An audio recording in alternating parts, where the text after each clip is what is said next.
इस वीडियो को पूरा देखो। आज ही आपके जीवन से सारी परेशानी खत्म होगी और चैनल को सब्सक्राइब और वीडियो को आप लाइक करें। सभी को जय मसीह की। खुदावन यसु के पाक जलाली कुदूस नाम में मैं आप सभी को सलाम कहता हूँ। Greetings in the name of our wonderful wonderful wonderful saviour Lord Jesus Christ. मैं आप सभी का, चाहे आप मुझे कहाँ से भी देख रहे हैं, मैं आप सभी का इस वीडियो में आज के वचन में मैं आपको वेलकम करता हूँ, आपका स्वागत करता हूँ। क्या ही धन्य है वे लोग जिनका प्रभु उनका परमेश्वर है, भजनकार कहता है। मेरे भाइयों, मेरी बहनों, मैं धन्यवाद करता हूं प्रभु का, जिन्होंने आज हमें एक और दिन दिया ताकि हम उसका आदर करें, हम उसको महिमा दें और हम उसके साथ चल सकें। इससे पहले कि मैं आज की मीटिंग को शुरू करूं, मैं आप में से हर व्यक्ति के लिए कुछ ब्लेसिंग के वर्ड्स, कुछ आशीष के वचन कहना चाहता हूं। और मैं बिलीव करता हूं कि जब मैं ऐसा कहूंगा, आप पीछे से ज़रूर मुझे आमीन कहेंगे, जहां पर भी आप बैठे हैं। मैं बिलीव करता हूं कि खुदा आने वाले समय में हमें अपने आत्मा से भरेगा। आमीन। मैं बिलीव करता हूं कि आने वाले समय में जितने लोग हमारे विरोध में थे वो हमारे पक्ष में आ जाएंगे। आमीन। मैं बिलीव करता हूं कि खुदावन आने वाले समय में हमारे पूरे परिवार का उद्धार करेगा। आमीन। मैं बिलीव करता हूं कि हम जितने भी लोग, हर तरह के पाप से प्रभु हमें छुड़ाकर अपनी तरह हमें पवित्र बनाएगा। आमीन। और मैं बिलीव करता हूं बहुत जल्दी इंडिया में चर्चेस खुलेंगी और एक बेदारी आएगी, न केवल इंडिया में लेकिन दुनिया की हर चर्च जल्द से जल्द उभरेगी, ऊपर आएगी और खुदा के काम को पहले से भी बहुत बेहतर तरीके से करेगी। हम सब कहेंगे आमीन। मूसा इज़राइल के साथ ऐसा करते थे। वो कई बार कहते थे, जब मैं ये कहूं तो तुम ये कहना, उसकी करुणा सदा की है। और इज़राइल के लोग कहते थे, दाऊद के टाइम पे भी कहते थे। और आज हमें एक और वर्ड मिला है जो सब नामों में श्रेष्ठ है, वो यीशु मसीह का नाम है। और याद रखिएगा, रेवलेशन में यीशु का एक और नाम लिखा गया है जो विश्वास योग्य और आमीन कहलाता है। One of the greatest thing in Lord's prayer, एक बहुत ब्यूटीफुल चीज है प्रभु की प्रार्थना में। हम पहला वर्ड पढ़ते हैं, ए हमारे पिता, ए हमारे बाप, आवर हेवनली फादर। ये हमारे पिता का एक नाम है, स्वर्गीय पिता। पर आप जानते हैं इस प्रेयर का आखिरी वर्ड क्या है? राज्य, पराक्रम, महिमा केवल और केवल आपकी हो। आमीन। और ये आमीन जानते हैं वर्ड कहाँ से खत्म, कहाँ पे ये प्रेयर जो है कहाँ खत्म होती है? आमीन पर। कितनी अच्छी बात है, ये दुआ बाप से शुरू होती है, बेटे पर खत्म होती है। हमेशा पाकरू यही करता है एक व्यक्ति के अंदर। मैं आज के वचन के लिए प्रभु को धन्यवाद देता हूं जो उन्होंने मुझे आपसे शेयर करने के लिए कहा है। आज मैं आपके लिए कुछ ऐसी बातें पर प्रभु ने मुझे दी हैं जो आपको बहुत ही ब्लेस कर सकती हैं, क्योंकि आप सभी जानते हैं कि आज मैं इस वीडियो में पीस के लिए बात करने वाला हूं, शांति के लिए। ये वो पीस नहीं है जो दुनिया में है, ये वो पीस है जो खुदा की तरफ से आता है, जो हमें मजबूत करता है, जो हमें स्थिर करता है। मैं चाहता हूं हम में से सब लोग बाइबल को ओपन कर ले पहले, उसके बाद हम दुआ करेंगे। दुआ करने के बाद हम कलाम को एक्सप्लेन करेंगे। Please open with me John chapter 14, यूहन्ना रचित सुसमाचार, यूहन्ना की इंजील और उसका चौथा बाब, 14।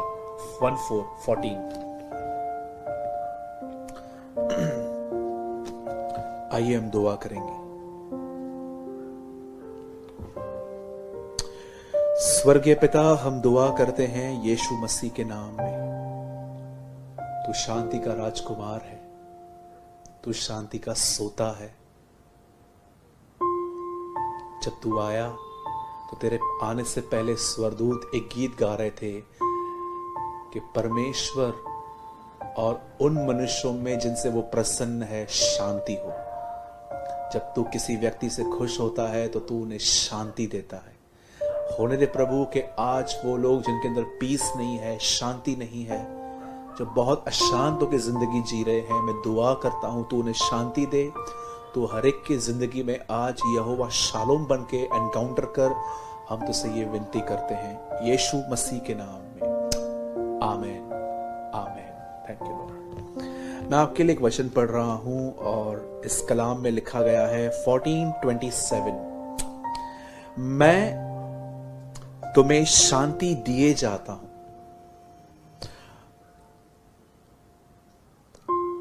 अपनी शांति तुम्हें देता हूं, जैसे संसार देता है मैं तुम्हें नहीं देता। तुम्हारा मन व्याकुल न हो और न डरे। आप सभी जानते हैं, जरा उन पलों को याद कीजिए, उस समय को याद कीजिए जब आपके अंदर शांति नहीं होती है तो हालत क्या होती है। कितने गलत डिसीजंस लेते हैं हम उस टाइम पे जब हम अंदर से डिस्टर्ब हो जाते हैं। लोग सुसाइड तक कर लेते हैं, नसें काट देते हैं, पंखों से लटक जाते हैं, ट्रेन के नीचे चले जाते हैं। ये इतनी खराब चीज है। आप जानते हैं, दुनिया वैल्यू देती है पैसों को, दुनिया वैल्यू देती है बड़े नाम को, दुनिया वैल्यू देती है कि इनका अब्रॉड में घर है, दुनिया वैल्यू देती है फिल्म स्टार्स को, क्रिकेटर्स को। लेकिन मैं आपको बताना चाहता हूं, आपको ये बात समझनी है, एक मसीह होने के नाते आपकी वैल्यूज चेंज होनी चाहिए। आप जानते हैं यीशु मसीह ने अपनी जिंदगी में सबसे ज्यादा किस चीज को वैल्यू दी? उसने वैल्यू दी परमेश्वर और अपने संबंध को, उसने वैल्यू दी होली स्पिरिट को, उसने वैल्यू दी उन लोगों को जो चाहे वो किसी भी स्टैंडर्ड के क्यों ना हो, चाहे वो निचले हों, चाहे वो पिछले हों, चाहे उनकी कास्ट कोई भी हो, यीशु ने हर एक को वैल्यू दी। एक मसीह होने के बाद एक हमारी जो वैल्यूज हैं वो शिफ्ट होनी चाहिए। आज जानते हैं बाइबल एक चीज को बहुत वैल्यू देती है और वो है शांति। आज देखिए, जब इंसान के पास शांति नहीं है तो वो कितना स्ट्रेस में है। मैं समझता हूं शांति एक ऐसी ताकत है जो स्ट्रेस को खत्म कर देती है। मैं बिलीव करता हूं शांति एक ऐसी ताकत है, पीस एक ऐसी ताकत है जो आपको आगे बढ़ने के लिए आपको बहुत इंस्पिरेशन देती है। क्या आप जानते हैं इस बात को? पुराने नियम में जब यीशु मसीह पैदा भी नहीं हुए थे, उनसे पहले एक प्रोफेसी हुई थी कि उसका नाम रखा जाएगा शांति का राजकुमार। पुराने नियम में खुदावन का एक और नाम था, वो था यहोवा शालोम। जब यीशु मसीह पैदा भी नहीं हुए थे, क्या आप जानते हैं उनके आने से पहले कुछ स्वर्गदूतों की टोली डांस कर रही थी और वो ये कह रहे थे कि परमेश्वर जिनसे प्रसन्न है उन्हें शांति मिले। Peace, not peace of the world, peace of God. He is a prince of peace. वो शांति का राजा है। बाइबल बताती है वो एक जगह पे सोया हुआ था और जैसे वो उसके चेलों ने उसे जगाया, तूफान आया था, उसने एक ही बात कही, शांत हो जा, थम जा। मुर्दों में से जी उठने के बाद आप पढ़िए, उसने पहली बात कही, तुम्हें शांति मिले, शालोम। पौलुस की कोई भी पत्री आप पढ़िए, शुरुआत कैसे होती है? परमेश्वर का अनुग्रह, उसकी दया, उसका प्यार और उसकी शांति तुम्हें बहुतायत से मिलती जाए। ये मैं आपको बताना चाहता हूं, मैं पर्सनली ऐसे परिवारों को जानता हूं जो मंथली 3-3, 4-4 लाख रुपए कमाते हैं, लेकिन उनके परिवारों में शांति नहीं है। लेकिन मैं आपको ऐसे घर भी दिखा सकता हूं जहां पर 10, 15, 20 हजार रुपए में लोग रहते हैं, लेकिन उनके बीच में पीस है, शांति है। मैं आज आपको बताना चाहता हूं, अगर आप एक ऐसे व्यक्ति हैं जिसके अंदर पीस नहीं है, मैं आपको बताना चाहता हूं, कई सारे लोगों को लगता है कि अगर हम किसी जगह पे चले जाएंगे, किसी हिल स्टेशन पे चले जाएंगे तो वहां पर शांति मिलेगी। मैं बिल्कुल भी इसके खिलाफ नहीं हूं। हम परिवार के एंटरटेनमेंट के लिए बिल्कुल जा सकते हैं, पर मैं आपको बताना चाहता हूं, सच्ची शांति हिल स्टेशन पे, पहाड़ों पर कहीं और नहीं मिलती, वो यीशु मसीह के द्वारा मिलती है, क्योंकि वही एक शांति का सोता है। ही is a fountain of peace, the Bible says. अगर आप चाहते हैं कि परमेश्वर आपको शांति दे, तो आज मैं आपके सामने एक वचन और रखूंगा जिसको जानकर आपको पता चलेगा कि एक्चुअली शांति ऐसे मिलती है। इससे पहले कि मैं उस वचन को आगे रखूं, मैं आपको पहले यह बताना चाहता हूं शांति कैसे चली जाती है। हम सबों के जिंदगी में हालात हैं, प्रॉब्लम्स हैं, तकलीफें हैं।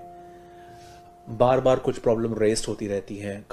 आपने 3 महीने पहले कुछ प्रॉब्लम से बाहर निकले, वापस वो प्रॉब्लम आ गई। याद रखिए, डेविल एक शातिर आत्मा है। The Bible says he is cunning, वो चतुर है। वो जानता है कि एक इंसान के अंदर अशांति कैसे आती है। मैं आपको बताना चाहता हूं, वो आपके फोकस को, वो आपके ध्यान को उन बातों की ओर लगाने की कोशिश करता है जो बिगड़ी हुई हैं। सोचिए, अगर आप एक वाइफ हैं और आपके हस्बैंड आपसे ठीक से व्यवहार नहीं करते, तो डेविल आपका ध्यान बार बार आपके रिलेशनशिप पे लगा देगा। आप देखते रहेंगे, जब से लॉकडाउन खुला है, बहुत सारे लोगों की जॉब चली गई है, बिजनेस डाउन हो गया है, इकोनॉमी नीचे आ गई है। कई बार डेविल आपका ध्यान आपके बिजनेस की जो डाउन सिचुएशन है वहां लगा देगा। कई बार ऐसा होगा कि आप बीमार हो और आपकी ब्लड टेस्ट रिपोर्ट आने वाली है, तरह तरह के ख्याल आपके पास आएंगे, ऐसा होगा वैसा होगा। शैतान बहुत अच्छे से जानता है कि एक व्यक्ति को अशांत कैसे करना है। कई बार वो आपकी पास्ट की गलतियां यूज करेगा आपको डिस्टर्ब करने के लिए कि तूने ये किया था, अब खुदा तेरे पास नहीं है, खुदा तेरे साथ बन भी नहीं सकता है, दुआ मत कर, कोई उत्तर नहीं आने वाला है। इस तरह से आप अपनी शांति खो देते हैं। एक ये है। और सेकंड थिंग, आप क्यों अशांत रहते हैं? कई बार हमारे रिश्ते लोगों के साथ खराब होते हैं और खुदा हमें कई बार कहता है, जा माफी मांग, ठीक कर चीजों को। अगर आप ये नहीं करेंगे, आपके पास पीस नहीं होगा, आपके पास शांति नहीं होगी। मैं आपको नहीं कहता हूं कि आपको हर व्यक्ति के साथ मेल मिलाप रखना है, पर मैं आपको एक बात जरूर कहूंगा, किसी के लिए नफरत न रखें। हो सके तो एक बार उनसे मिलकर सेट कर अपने परिवार के साथ रहिए, पर किसी के अंदर किसी के लिए अपने अंदर अकाउंट मत रखिए कि मेरे साथ जो हुआ है। इवन मैं आपको बताना चाहता हूं, ये चीज आपको बिटर कर देंगी और एक दिन ऐसा भी हो सकता है कि जब किसी दिन आपको पता चलेगा कि उस आदमी के साथ जिसको आप पसंद नहीं करते हो बुरा हुआ है, ये चीज आपको बड़ी खुशी देगी, क्योंकि ये हेट है। हेट दूसरों की तकलीफों पे हंसती है, लेकिन कंपैशन, जो तरस होता है, वो दूसरों की तकलीफों पर रोता है। हमेशा इस बात को याद रखिए। अब शांति कैसे आएगी, मैं आपको बताता हूं। बाइबल बताती है, प्रभु में सदा आनंदित रहो। Rejoice in the Lord always, be joyful in the Lord always. यहां नहीं लिखा गया है सिर्फ रविवार को बहुत आनंदित रहिए, चर्च के दिन पे बहुत खुश रहिए, क्रिसमस के दिन बहुत खुश रहिए, ईस्टर पे खुश रहिए। बाइबल बताती है 24/7 365 be joyful in the Lord. आप जानते हैं, इन दिनों में बहुत सारे लोग घंटों भर वीडियो गेम्स खेल रहे हैं। कई सारे लोग जो हैं वो मूवीज पे भी जाते हैं। याद रखिए, जब भी आप दुनिया की एंटरटेनमेंट से जॉय ले रहे हैं, यह साफ है कि आपने अपने अंदर खुदा का जॉय खो दिया है। जब परमेश्वर आपको जॉय देता है, जानते हो उसका साइन क्या है? आप दुनिया से कुछ भी आनंद लेने की आपको जरूरत नहीं पड़ेगी। आप अपना जॉय ओवरफ्लो दूसरों को बांटोगे। लेकिन आज बहुत जगहों पर आप देखिए, पता नहीं क्या क्या हो रहा है। लोग पबजी, बहुत सारे एप्स में बिजी हैं, बहुत सारी बातों में बिजी हैं, क्योंकि उनके पास दुनिया का जॉय उनको चाहिए, खुदा का जॉय वो खो चुके हैं। आप जानते हैं, पॉल एक ऐसा व्यक्ति था जो जेल में था, और वो जेल में बैठे हुए फिलिपियों को लेटर लिख के कहता है, प्रभु में सदा आनंदित रहो। अब एक सवाल होगा, आपके भी मन में होगा, मेरे मन में भी था, लेकिन मुझे आंसर मिला, इसलिए मैं दे पा रहा हूं। हर व्यक्ति चाहता है कि वो खुश रहे, आनंदित रहे, लेकिन ये हमेशा पॉसिबल नहीं होता। मैं आपको अपनी ऑनेस्ट टेस्टिमनी बताता हूं, मैं 24/7 जॉयफुल नहीं रहता। कई बार जब मैं तरह तरह की बातें सुनता हूं तो ये मुझे अपसेट करती हैं, फिर मुझे जंप देके उठना पड़ता है कि मैं इन बातों पर ध्यान नहीं दूंगा, ये बातें मेरे लिए ठीक नहीं है। कई बार जब हेल्थ इश्यूज होते हैं तो दिमाग वहाँ चला जाता है, कई बार जब और बातें होती है तो हमारा दिमाग वहाँ चला जाता है। मैं अपनी ऑनेस्ट टेस्टिमनी आपको बताना चाहता हूँ, मैं 24/7 हैप्पी नहीं रह पाता हूँ। मैं कई बार अपसेट होता हूँ, डिस्टर्ब हो जाता हूँ, डिस्करेज भी हो जाता हूँ, लेकिन मैंने इन दिनों में रास्ता पाया है कि मैं कैसे आनंदित रह सकता हूँ। मेरे ख्याल से आपकी भी गवाही कुछ ऐसी होगी कि आप भी चाहते हैं कि आप प्रभु में बने रहें, खुश रहें, आनंदित रहें, लेकिन कुछ लोग और कुछ सिचुएशंस हमें ऐसा करने पर नहीं करने देती। आप जानते हैं बाइबल क्या बताती है? Be joyful in the Lord always, प्रभु में सदा आनंदित रहो। उसके बाद संत पौलुस कहते हैं, मैं तुमसे फिर कहता हूं आनंदित रहो। अब उन्होंने तो कह दिया, हम कैसे रहें? बाइबल कहां पर भी अधूरी बात नहीं करती। बाइबल जब एक बात कहती है तो उसे कंप्लीट भी करती है। उसके बाद लिखा गया है, किसी भी बात की चिंता मत करो। चिंता आपको खुश रहने नहीं देती, तो उसका क्या करें? उसके बाद लिखा गया है, अपनी चिंताओं को, लिखा गया है, किसी बात की चिंता मत करो, प्रभु निकट है। The Lord is near। मैं आपको बताना चाहता हूं, वो खुदा जो इस समय हमारे अंदर है, उसका आना निकट है। बहुत जल्द हम अपने परमेश्वर को बादलों पर देखेंगे, वो हमें ले जाएगा।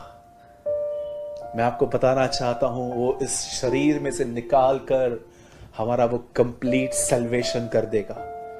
एक सल्वेशन था जब हम खुदा में आए तो हमारे पुराने पाप माफ हो गए। एक सल्वेशन अब हो रहा है कि वो हमारे अंदर से गुनाह निकाल रहा है, और एक दिन बॉडी में से हमारा सल्वेशन हो जाएगा जब वो बादलों पर हमें लेने के लिए, अपनी दुल्हन को लेने के लिए, अपने लोगों को लेने के लिए, अपनी संतान को लेने के लिए वो आएगा, और हम इस देह में से निकलकर हम उसके मिलेंगे, उसके साथ रहेंगे। और बाइबल बताती है हम प्रभु के साथ हमेशा रहेंगे। याद रखिए इस बात को हमेशा। अगर हो सके तो मेरी आपसे विनती है, आप जहां कहीं भी सोते हैं, एक छोटा सा चिट बनाइए, पेपर पे लिखिए प्रभु निकट है, और उसे वहां पर चिपका दीजिए।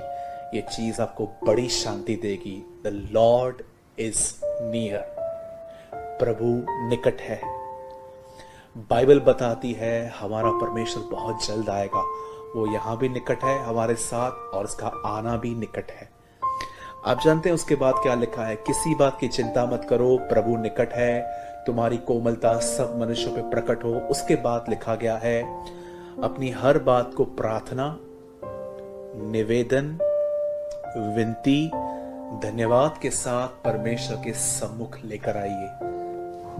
कितनी ऑसम चीजें बाइबल बताती है कि आपको खुश रहना है तो आपको चिंता से दूर रहना चाहिए, और अगर चिंता है तो आपको क्या करना चाहिए? परमेश्वर के सामने जाना चाहिए। अपने आप को हन्ना की तरह, याबेस की तरह, यीशु मसीह की तरह अपने आप को उंडेल देना चाहिए कि खुदा, मैं नहीं चाहता हूं मैं इन बारे में सोचूं, लेकिन दिमाग चलता रहता है, मन चलता रहता है, ऊपर से लोग आके मुझे सोचने के तरीकों में मुझे यूज करते रहते हैं। लोग मुझसे ऐसे बात करते हैं कि मेरा फिर दिमाग चलता रहता है। मेरे भाइयों बहनों, बाइबल बताती है आनंदित रहो, और उसके बाद बाइबल बताती है कि तुम्हें अपनी चिंताओं को तुम्हारे अपने खुदा के सामने रखना चाहिए, दुआ के द्वारा।